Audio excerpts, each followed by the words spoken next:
Hello everyone. हम लोगों ने 30 क्वेश्चन कल की क्लास में सॉल्व किए थे। बाकी के क्वेश्चन आज की क्लास में सॉल्व करेंगे, जो कि आपके assistant professor GDC GIC net के लिए मोस्ट इम्पॉर्टेंट होंगे। आइए क्लास को शुरू करते हैं, जिसमें 31 क्वेश्चन दिया हुआ है। एम.एन. श्रीनिवास ने अपनी किस पुस्तक में संस्कृतिकरण और विस्तार की अवधारणाओं को रखा है?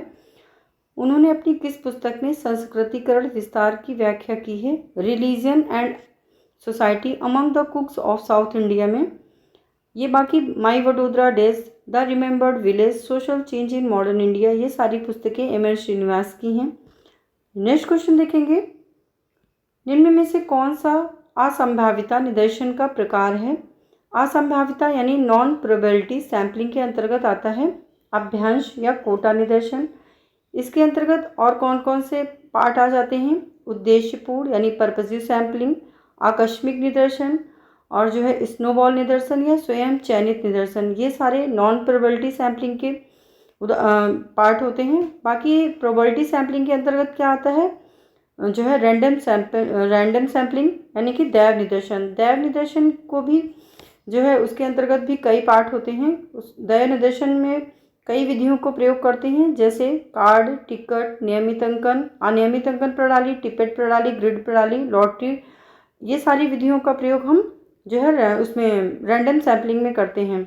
इसके अलावा जो प्रोबेबिलिटी सैम्पलिंग होती है, इसके और कई पार्ट्स हैं, जैसे स्ट्रेटिफाइड, जो cluster, multi stage, multi phase और जो है सिस्टमैटिक सैम्पलिंग, ये सारे किसके पार्ट आते हैं? ये आते हैं प्रोबेबिलिटी सैम्पलिंग के अंतर्गत। इंपॉर्टेंट क्वेश्चन है। नेक्स्ट क्वेश्चन देखते हैं, क्वेश्चन नंबर 33। शामिरपेट गांव के अध्ययन के लिए एस.सी. दुबे ने किस अध्ययन पद्धति का प्रयोग किया था? शामिरपेट गांव के लिए एस.सी. दुबे ने किस पद्धति का प्रयोग किया था? उन्होंने संरचनात्मक प्रकारात्मक पद्धति का प्रयोग किया था। और पुस्तकीय पद्धति का प्रयोग कौन करते हैं? जी.एस. घुरिये। और सभ्यता मूलक पद्धति का प्रयोग कौन करते हैं? इसमें आ जाएंगे आपके सुरजीत सिन्हा। नेक्स्ट क्वेश्चन देखते हैं, क्वेश्चन नंबर 33। निम्न में कौन सी कृति आंद्रे बेते की नहीं है? इसमें से कौन सी जो कृति आंद्रे बेते की नहीं है? Studies in agrarian social structure, inequality among man, society and politics in India, ये सारी पुस्तकें किसकी हैं? ये सारी पुस्तकें आंद्रे बेते की हैं। इंडियन विलेज किसकी है? आप कमेंट करके बताइएगा। ये आंद्रे बेते की नहीं है। अगला क्वेश्चन देखेंगे, निम्न में से किस समाजशास्त्री ने जाति को धार्मिक कर्मकांड पर आधारित समुदाय कहा है? जो है किस समाजशास्त्री ने जाति को धार्मिक कर्मकांड पर आधारित समुदाय कहा है? ये परिभाषा किसकी है? ये परिभाषा आंद्रे बेते की है। इंपॉर्टेंट क्वेश्चन है, रिपीट हो सकता है। आगे देखते हैं, उस समाजशास्त्री का नाम बताना है जिसने तंजौर गांव का अध्ययन किया था। किसने किया था? आंद्रे बेते ने। अगला क्वेश्चन देखेंगे, श्रीनिवास ने किस गांव के अध्ययन किया था? रामपुरा गांव का। एस.सी. दुबे ने तंजौर। अगला क्वेश्चन देखते हैं, एस.सी. दुबे ने शामिरपेट गांव का अध्ययन किया था। अगला क्वेश्चन देखते हैं, किसके अनुसार शहरी सामाजिक संरचना और संगठन का अध्ययन भारतीय समाज की व्यापक सैद्धांतिक समस्याओं के संदर्भ में प्रासंगिक है? ये किसने कहा है? इसका सही आंसर हो जाएगा एम.एस. राव। नेक्स्ट क्वेश्चन देखेंगे, क्वेश्चन नंबर 38। रणजीत गुहा और उनके भारतीय तथा विदेशी इतिहासकार सहयोगियों द्वारा जनजातीय किसान आंदोलनों के अध्ययन के लिए प्रतिपादित निम्नलिखित में से कौन सा आलोचनात्मक दृष्टिकोण भारतीय इतिहास में निभाई गई अभिजात्य राजनीति के मुकाबले जनता की राजनीति की भूमिका पर प्रकाश डालकर संतुलन पुनर्स्थापित करने का प्रयास करता है? ये किसके बारे में बात की जा रही है? ये बात की जा रही है सब अल्टर्न पर्सपेक्टिव यानी अधीनस्थ समूह इतिहास लेखन। इसका सही आंसर हो जाएगा। और इससे संबंधित कौन है? हार्डीमैन और जो है रणजीत गुहा, ये सारे जो है सब अल्टर्न पर्सपेक्टिव से संबंधित समाजशास्त्री हैं। नेक्स्ट क्वेश्चन देखते हैं, आंद्रे बेते ने मानवशास्त्र और समाजशास्त्र के मध्य संबंधों की चर्चा अपने सबसे पहले उन्होंने किस पुस्तक में की है? इसका सही आंसर हो जाएगा 6 एसेज इन कंपैरेटिव सोशियोलॉजी। ऐसे मानवशास्त्र और समाजशास्त्र का कंपेयर यानी उन्होंने किस पुस्तक में किया है? 6 एसेज इन कंपैरेटिव सोशियोलॉजी, इस तरह से याद रखिएगा। बाकी society and politics in India, 6 essays in comparative sociology, जो antinomies of society, ideologies and intellectuals, ये सारी पुस्तकें सारी आंद्रे बेते की ही हैं। नेक्स्ट क्वेश्चन देखेंगे, पारंपरिक भारत में नगरवाद और नगरीकरण के संदर्भ में किसने तर्क दिया कि शहर और गांव निरंतरता और संगठनात्मक मतभेदों के साथ सभ्यता प्रक्रिया का एक हिस्सा बने? इस तरह की बात कौन करते हैं? एमएस राव। नेक्स्ट क्वेश्चन देखेंगे, किसके मतानुसार भारत के जो है नगरवाद ने मूलतः 3 सभ्यताओं के द्वारा आकार ग्रहण किया है, हिंदू, मुस्लिम और ईसाई? ये किसने कहा है? एमएस राव राइट हो जाएगा इसका आंसर। नेक्स्ट क्वेश्चन देखेंगे, निम्नलिखित में से कौन से जनजातीय समूह की जनसंख्या भारत की सन 2011 की जनगणना के अनुसार सबसे अधिक है? मतलब कौन सा जनजातीय समूह 2011 की जनगणना के अनुसार सबसे अधिक जनसंख्या है? वो हो जाएगा भील, इसका सही आंसर हो जाएगा। अगला क्वेश्चन देखते हैं, निम्नलिखित में से किसका यह मानना है कि भारत में शहरीकरण की प्रक्रिया जटिल है? ये किसका मानना है? ये एमएस राव, इनका मानना है कि भारत में शहरीकरण की प्रक्रिया बहुत जटिल है।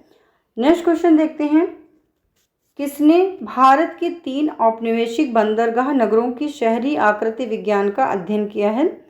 किसने किया है? इसका सही आंसर हो जाएगा मीरा कौशाम्बी। नेक्स्ट क्वेश्चन देखेंगे, क्वेश्चन नंबर 45, निम्नलिखित में से कौन सी विशेषता एससी दुबे द्वारा विवेचित ग्रामीण एवं नगरीय संदर्भों में परंपराओं के 6 चरणीय वर्गीकरण का भाग नहीं है? इसके उन्होंने बहुल परंपराओं या 6 परंपराओं की बात की है। उसमें कौन सी परंपरा की बात ये नहीं करते हैं? गैर साक्षर परंपराएं, पश्चिमी परंपराएं, उप सांस्कृतिक परंपराएं या शास्त्रीय परंपराएं? उन्होंने किस परंपरा की बात नहीं की है? उन्होंने गैर साक्षरीय परंपराओं की बात नहीं की है। उन्होंने जो है राष्ट्रीय परंपरा, प्रादेशिक या क्षेत्रीय परंपरा, स्थानीय परंपरा, स्थानीय उप सांस्कृतिक परंपरा, पश्चिमी परंपरा, शास्त्रीय परंपरा, ये 6 प्रकार की परंपराओं की बात करते हैं। इसको पंच परंपरा या बहुल परंपरा के नाम से जानते हैं। मोस्ट इम्पॉर्टेंट क्वेश्चन है, आ सकता है आपके एग्जाम में। अगला क्वेश्चन देखते हैं, economic development, social structure and population growth पुस्तक के लेखक कौन हैं? इस पुस्तक के लेखक हैं वी.एस. डिसूजा। नेक्स्ट क्वेश्चन देखते हैं, किसने पश्चिमी भारत के भीलों पर सर्वेक्षण और अध्ययन किया? पश्चिमी भारत के जो भील हैं उन पर सर्वेक्षण और अध्ययन किसने किया? सर्वे। इसका सही आंसर हो जाएगा एस.एल. दोशी। नेक्स्ट क्वेश्चन देखते हैं, यह किसका मत है कि जनजाति शब्द है वह ना तो समाजशास्त्रीय श्रेणी है और ना ही मानव शास्त्रीय, एक श्रेणी के रूप में यह कुछ लोगों के द्वारा कुछ अन्य लोगों के शोषण और हास्यकरण के इतिहास का उत्पाद है? इस तरह की बात कौन करता है? एस.ए. चान्ना मित्रा। अगला क्वेश्चन देखेंगे, निम्नलिखित में से कौन wheels between societal self awareness and cultural synthesis पुस्तक के लेखक कौन है? Wheels between societal self awareness and cultural synthesis पुस्तक के लेखक कौन हो जाएंगे? इसके लेखक हो जाएंगे एस.एल. दोशी। नेक्स्ट क्वेश्चन देखेंगे, गांव में सामाजिक परिवर्तन पर नगरीय प्रभावों के अध्ययन हेतु एमएस राव ने निम्नलिखित में से किस गांव का अध्ययन किया है? उन्होंने यादवपुर गांव का अध्ययन किया था। अगला क्वेश्चन देखेंगे, दक्षिण की जनजातियां बहुत आदिम हैं, संख्या में बहुत छोटी हैं और अपने शोषण और परिणामी असंतोष के बावजूद आंदोलन आयोजित करने के लिए अपने निवास स्थान में बहुत अलग अलग हैं। यह किसने कहा है? ये कहा है वर्जीनियस खाखा ने। नेक्स्ट क्वेश्चन देखेंगे, क्वेश्चन नंबर 52, प्रारंभिक ब्रिटिश काल में हुए जनजातीय आंदोलनों को द मिलेनियरियन मूवमेंट किसने कहा है? क्या कहा है? मिलेनियरियन मूवमेंट किसने कहा है? इसका सही आंसर हो जाएगा जे.सी. झा। इंपॉर्टेंट क्वेश्चन है, याद रखिएगा कि जनजातीय आंदोलनों को द मिलेनियरियन मूवमेंट कहा है जे.सी. झा ने। नेक्स्ट क्वेश्चन देखेंगे, tribal ethnicity class and integration पुस्तक के लेखक कौन हैं? इस पुस्तक के लेखक हो जाएंगे के.एस. सिंह। नेक्स्ट क्वेश्चन देखेंगे, किसके अनुसार जनजाति, जो जनजाति शब्द का प्रयोग ब्रिटिश द्वारा एक से अधिक अर्थों में किया जाता था। एक अर्थ में यह एक शब्द एक समान पूर्वज वाले लोगों के समूह को दर्शाता है। दूसरे अर्थ में यह आदिम परिस्थितियों में रहने वाले लोगों के समूह को संदर्भित करता है। ये किसने कहा है? डेविड हार्डीमैन ने। नेक्स्ट क्वेश्चन देखते हैं। एस.सी. दुबे के अनुसार निम्नलिखित में से ग्रामीण समुदायों की संरचना के विभाजन में कौन सा समूह सम्मिलित नहीं है? एस.सी. दुबे ने जो ग्रामीण समुदायों की संरचना का विभाजन किया, उन्होंने उस संरचना के विभाजन में क्या शामिल नहीं किया है? सिंगल सेटलमेंट गांव, न्यूक्लिएटेड गांव, डिस्पर्स्ड गांव या स्ट्रक्चरल यूनाइटेड गांव। वो किस गांव की बात नहीं करते हैं? उन्होंने स्ट्रक्चरल यूनाइटेड गांव की बात नहीं की है, यानी कि इसका राइट आंसर हो जाएगा ऑप्शन 4। उन्होंने सिंगल सेटलमेंट गांव यानी एक बस्तीय गांव, एक केंद्रक गांव और एक छितराया गांव की चर्चा करते हैं, लेकिन उन्होंने संरचनात्मक रूप से एकीकृत गांव के जो ग्रामीण समुदायों के विभाजन में इसको शामिल नहीं किया है। नेक्स्ट क्वेश्चन देखते हैं। Question number 56। एम.एन. श्रीनिवास के अनुसार जो है ग्रामीण भारत में निम्नलिखित में से कौन सा प्रभुत्व, जो प्रभुत्व का अवयव महत्व की दृष्टि से बढ़ रहा है? इसका सही आंसर क्या हो जाएगा? एक जाति में शिक्षित लोगों एवं उनके व्यवसायों की संख्या। नेक्स्ट क्वेश्चन देखेंगे। State, society and tribes issues in post colonial India पुस्तक के लेखक कौन है? इसका सही आंसर हो जाएगा वर्जीनियस खाखा। State, society and tribes issues in post colonial India पुस्तक किसने लिखी है? वर्जीनियस खाखा ने। नेक्स्ट क्वेश्चन है क्वेश्चन नंबर 58। आंद्रे बेते के अनुसार निम्नलिखित में से कौन सा समूह दक्षिण भारत के तंजौर जिले की जनसंख्या के त्रिप्रभागीय विभाजन से संबद्ध नहीं है? ब्राह्मण, गैर ब्राह्मण, द्रविड़ या आदि ब्राह्मण। इसका सही आंसर हो जाएगा द्रविड़। द्रविड़ जो है वो त्रिप्रभागीय विभाजन उन्होंने जनसंख्या तंजौर जिले की जनसंख्या का किया था, उसमें द्रविड़ नहीं आते हैं। उन्होंने ग्रामीण, गैर ब्राह्मण और आदि द्रविड़ उनको शामिल किया है। जो ब्राह्मण होते थे उनको जमींदार कहते थे। ब्राह्मण को क्या कहते हैं? जमींदार। और जो गैर ब्राह्मण थे वो किसान थे। और जो आदि द्रविड़ उनको कृषि श्रमिक कहते हैं। आदि द्रविड़ को क्या कहते थे? कृषि श्रमिक। ये क्वेश्चन रिपीट हो सकता है, इंपॉर्टेंट क्वेश्चन है कि ब्राह्मण को क्या कहते थे? ब्राह्मण जमींदार, जो किसान थे वो गैर ब्राह्मण और जो कृषि श्रमिक वो आदि द्रविड़ की श्रेणी में आते हैं। नेक्स्ट क्वेश्चन देखेंगे। Question number 59। यह किसका मानना है कि प्रकृति पर प्रभुत्व और शोषण के बीच एक महत्वपूर्ण संबंध है? यह किसका मानना है? ये मानना है बीना अग्रवाल का। अगला क्वेश्चन देखेंगे। महिलाओं और पर्यावरण के बीच संबंध लिंग, वर्ग और नस्ल की गतिशीलता और उत्पादन, प्रजनन और वितरण के संगठन के माध्यम से किसने पाया? इसका सही आंसर हो जाएगा वंदना शिवा। इस तरह की बात करती हैं। आजकल जो है वुमेन और इकोलॉजी से बहुत सारे क्वेश्चन समाजशास्त्र में पूछे जा रहे हैं, इसलिए सारे क्वेश्चन इंपॉर्टेंट हैं। किसके अनुसार भारत में महिला अध्ययन का विश्लेषण 3 बिंदुओं से करने का प्रयास किया जा सकता है? एक, शोध के रूप में, उच्च शिक्षा प्रणाली के एक विषय के रूप में और शीर्ष शैक्षिक केंद्रों द्वारा स्थापित महिला अध्ययन के रूप में। इस तरह की बात कौन करते हैं? इसका सही आंसर हो जाएगा नीरा देसाई। नेक्स्ट क्वेश्चन देखेंगे। Question number 62। निम्नलिखित में से किन्हें फूले अम्बेडकरवादी नारीवादी शिक्षा शास्त्री के रूप में रेखांकित किया गया है?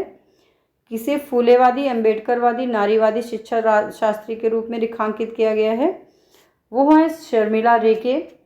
नेक्स्ट क्वेश्चन देखेंगे। किसने भाषा के प्रश्न को उन सामाजिक असमानताओं के संदर्भ में, समानताओं और असमानताओं के संदर्भ में संबोधित किया है जिन्हें उसने छुपाया था और विस्तृत द्विभाषी शिक्षा शास्त्र विकसित करने का प्रयास किया था? इसका सही आंसर हो जाएगा शर्मिला रेगे। नेक्स्ट क्वेश्चन देखेंगे। किसके अनुसार दलित नारीवादियों की आवाज़ केवल अंतर की आवाज़ समझा जाएगा? कि किसके अनुसार? शर्मिला रेगे के अनुसार कि दलित नारीवादियों की आवाज़ को केवल अंतर की आवाज़ समझा जाएगा। इस तरह की बात कौन करती हैं? शर्मिला रेगे। अगला क्वेश्चन देखेंगे, निम्नलिखित में से किस कारक की शर्मिला रेगे के अनुसार नारीवादी विश्लेषणों के केंद्र में विभेद की श्रेणी को लाने वाली प्रक्रियाओं में निर्णायक भूमिका जो है नहीं है? इसका सही आंसर हो जाएगा विभेद के पक्ष में सार्वभौमिकरण की स्वीकृति। नेक्स्ट क्वेश्चन देखेंगे, क्वेश्चन नंबर 66, जनजाति किसान जाति सातत्य के उद्विकासवादी मॉडल में सभ्यतागत दृष्टिकोण को किसने लागू किया था? इसका सही आंसर क्या हो जाएगा? सुरजीत सिन्हा। उन्होंने किस जनजाति का अध्ययन किया था? भूमिज जनजाति का अध्ययन किया था। नेक्स्ट क्वेश्चन देखते हैं, निम्नलिखित में से किसने समाजशास्त्र की संस्थागत चरित्र के रूप में स्थापना की है? किसने संस्थागत चरित्र के रूप में समाजशास्त्र की स्थापना की है? इसका सही आंसर क्या हो जाएगा? जी.एस. घुरिये। और जो ए.आर. देसाई किससे जुड़े हैं और डी.पी. मुखर्जी, ये द्वंद्वात्मक परिप्रेक्ष्य, मार्क्सवादी द्वंद्वात्मक परिप्रेक्ष्य अपनाते हैं। और हार्डीमैन किससे जुड़े हैं? सबअल्टर्न यानी उपाश्रित परिप्रेक्ष्य से जुड़े हुए हैं। इसका सही आंसर क्या है? जी.एस. घुरिये। नेक्स्ट क्वेश्चन देखते हैं, निम्न में से किसने इंडियन सोशियोलॉजिकल सोसाइटी की स्थापना की है? किसने की है? जी.एस. घुरिये ने। आप कमेंट करके बताइएगा इंडियन सोशियोलॉजिकल सोसाइटी की स्थापना कब हुई। नेक्स्ट क्वेश्चन देखेंगे, निम्न में से किसने यह निष्कर्ष निकाला कि गत्यात्मक भारतीय समाजशास्त्र का सर्वप्रथम कार्य परिवर्तन के आंतरिक और गैर आर्थिक कारणों को देखना होगा?